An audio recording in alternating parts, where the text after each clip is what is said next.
Зијадин Села, лидерот на Алијанса за албанците, нема да седне да разговара за влез во владината коалиција, доколку таа претходно не прифати уставни измени за откочување на евроинтегративниот процес, замена на терминот 20% со албански јазик и Уставниот суд да носи одлуки со Бадентер.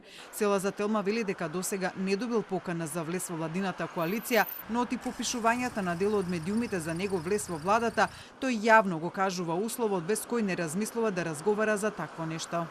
Ова нека биде сватено како моја порака до владата. При тоа тој таксативно ги наведува трите измени на Уставот на кои власта прво ќе мора да се согласи за да може да разговара со него за едно коалицирање.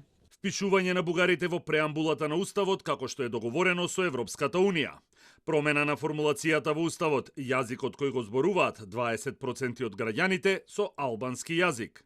Во 2001 беше уредено за да се спречи мајоризацијата да се носат закони со Бадентерово мнозинство, но мајоризацијата е активна додека Уставниот суд ги поништува законите кои се однесуваат на етничките теми.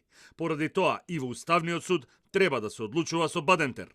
Села во интервју за телевизија Шења, во кое првично ги објави условите без кои нема да разговара за влез во владата, најави и реорганизација на партијата, односно дека Алијанса за албанците мора да се справи со себе и да ги заштити своите интереси, а велики дека тој е дел од Европскиот фронт, најави напуштање на коалицијата Национална алијанса за интеграција, предводена од Дуи, која како што вели била само за локалните избори. Села во интервјуто одби обединување со Арбен Таравари, поранешниот сопартиец, со кого ја поделија Алијанса за албанците.